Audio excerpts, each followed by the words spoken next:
Hello and welcome to our YouTube channel, and this is our another video.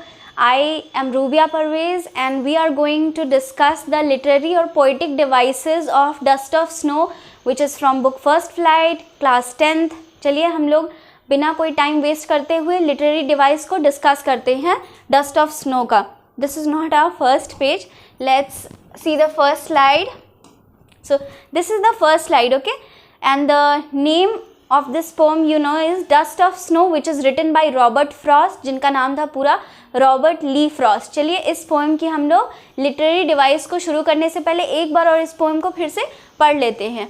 The way a crow shook down on me, the dust of snow from a hemlock tree has given my heart a change of mood and saved some part of a day I had rued. It was written by Robert Frost. So सबसे पहली चीज़, the first thing that we'll point out in this poem is the पहला जो literary device है वो है आपका rhyming scheme. अब rhyming scheme कैसे बैठता है, चलिए stanza wise हम देखते हैं. There are two stanzas in this poem. The first stanza is the way a crow. So ये word last का जो word है उस पर हम ध्यान देंगे. देखिए a crow है ना, snow. अब ये किससे मिलता है, थर्ड वाले लाइन से. तो ये दोनों क्या हो गए, एक जैसे. These are rhyming words. अब नेक्स्ट है मी ट्री, ठीक है. तो यहाँ फर्स्ट स्टैंजा यानी कि स्टैंजा 1 की जो राइमिंग स्कीम है वो बैठ रही कैसे, ए बी में. Next stanza, coming to the stanza 2, here is the rhyming word heart part. So and mood rude. So the rhyming scheme for second stanza is C D. So in an on a whole ये जो rhyming scheme है इस poem की वो क्या है, A B for stanza 1 and C D for stanza 2. And the next literary device और you can say poetic device is alliteration. Alliteration क्या कहते हैं, occurrence of the same letter, मतलब सेम लेटर का अकरेंस, ठीक है, और sound at the beginning of adjacent और क्लोजली कनेक्टेड वर्ड्स.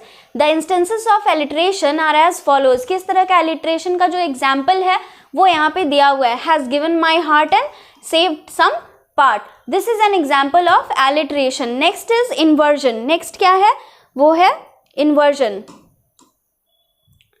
इन्वर्जन देखिए, when the structure of a sentence is changed by the poet to create rhyme, this poetic license is called inversion. Poetic inversion or changing the usual word order of speech is often linked to the need to maintain a rhythm or to find a rhyme. In stanza 1 inversion can be, inversion मैं आपको बता रही हूँ stanza 1 में, ये है stanza 1 and this is stanza 2, ठीक है. तो stanza 1 में आपको दिया हुआ है किस तरह का, ठीक है. स्टैंजा 1 में आपको दिया गया है, ये है 1 में आपको दिया गया है किस तरह का, इन्वर्जन का दिया गया है. इन्वर्जन को एग्जैक्टली कहते क्या है, वर्ड ऑर्डर ऑफ स्पीच को जब चेंज किया जाए इस मोटिव के साथ ताकि पोएम में एक राइम स्कीम क्रिएट की जा सके, है ना, उस चीज़ को इन्वर्जन कहते हैं, ठीक है. अब इन्वर्जन क्या है इसमें, the way a crow shook down on me the dust of snow from a hemlock tree. ये तो क्या हुआ, एक उल्टा जैसा लग रहा है, ठीक है. The dust of snow from a hemlock tree, the way a crow shook down on me from a hemlock tree the dust of snow, मतलब जिस तरह से क्रो ने गिराया. तो इस स्टैंजा को जब आप पढ़ेंगे तो आपको इन्वर्जन समझ में आएगी कि एक वर्ड ऑर्डर ऑफ स्पीच है उसको चेंज कर देना किस मोटिव से, ताकि एक राइम स्कीम बन सके. इस राइम को बनाने के लिए क्रो, स्नो, मी और ट्री, इस राइम को क्रिएट करने के लिए पोएट ने क्या किया है, इन्वर्जन का इस्तेमाल किया है, ठीक है. नेक्स्ट है हमारा, नेक्स्ट जो हमारा पोएटिक डिवाइस है वो है एसोनेंस. एसोनेंस क्या है, the prominence means importance of a vowel sound throughout a line is called assonance. मतलब एक वावल की importance, मतलब बार बार उस तरह की आवाज़ आना, मतलब वावल पे जब जोर दिया जाए, ठीक है. इन स्टैंजा 1 लाइन 2, स्टैंजा 1 में जो दूसरा लाइन है, ठीक है, शुक डाउन ऑन मी, तो ये क्या करता है कि ये जो दोनों ओ के साउंड्स हैं, ठीक है, ये साउंड जो है वो क्या है, कंटिन्यूसली आ रहे हैं. Shook down on me, O sound is prominent. Prominent मतलब इम्पॉर्टेंट है. The sound of O is prominent and very clear in stanza 1 line 2 यानी कि शुक down on me, the way a crow shook down on me. Shuk down on मी क्या था, second line था stanza 1 का। इसमें क्या है, एसोनेंस का एग्जाम्पल आप देख सकते हैं। The last one is enjambment. Enjambment किसे कहते हैं, देखिए when the same sentence continues to the next line without the use of any punctuation marks, मतलब बिना किसी पंक्चुएशन मार्क के जब पोएम का जो फर्स्ट लाइन है वो सेकेंड लाइन से भी मिले, जब एक सेंटेंस को हम 2 लाइन में विभाजित कर दें, डिवाइड कर दें without any use of any punctuation mark, बिना किसी पंक्चुएशन मार्क के जब एक सेंटेंस जो है दूसरे लाइन में भी चला जाता है, तब उसे हम एंजैममेंट कहते हैं। ठीक है, it is called enjambment, it has been use throughout the poem. आप देख सकते हैं कि ये चीज़ जो है, एंजैममेंट जो है, ये पूरी पोएम में ही दिख रही है। जैसे आप देख सकते हो, the way a crow shook down on me, the dust of snow from a hemlock tree, ये एक सेंटेंस है।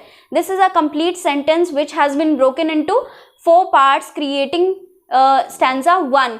एक स्टैंजा 1 को क्रिएट करने के लिए एक सेंटेंस को 4 भागों में डिवाइड करके फिर उसके बाद एक स्टैंजा क्रिएट किया गया है with the use of inversion, assonance to create a beautiful rhythmic poem.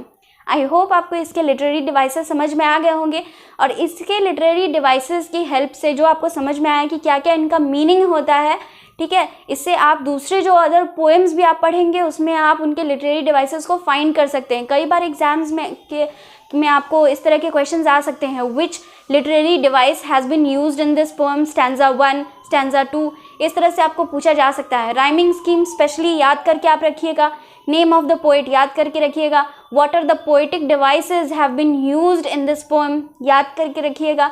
I hope आपको इससे थोड़ी बहुत हेल्प मिल जाएगी आपके एग्जाम पॉइंट ऑफ व्यू से भी और अंडरस्टैंडिंग ऑफ एनी पोएम में भी। आई होप आपको मेरी वीडियो समझ में आएगी और पसंद आएगी। जब आपको मेरी वीडियो समझ में आए, पसंद आए, तो उसे लाइक करना ना भूलें, और जिन्हें हेल्प की ज़रूरत हो उनके साथ शेयर ज़रूर करें, हमारे चैनल को सब्सक्राइब ज़रूर करें अगर आपको समझ में आता है। अगर किसी तरह की सजेशंस हो तो हमारे कमेंट बॉक्स में लिखना ना भूलें। और अगर कोई ऐसा चैप्टर है इंग्लिश का जो आप पढ़ना चाहते हो आगे, या कोई भी ऐसा टॉपिक हो इंग्लिश का जो आप समझना चाहते हो, पढ़ना चाहते हो, तो प्लीज़ हमारे कमेंट बॉक्स में लिखें और हमारी हेल्प करें ताकि हम आपकी हेल्प कर सकें। Thank you for watching the video.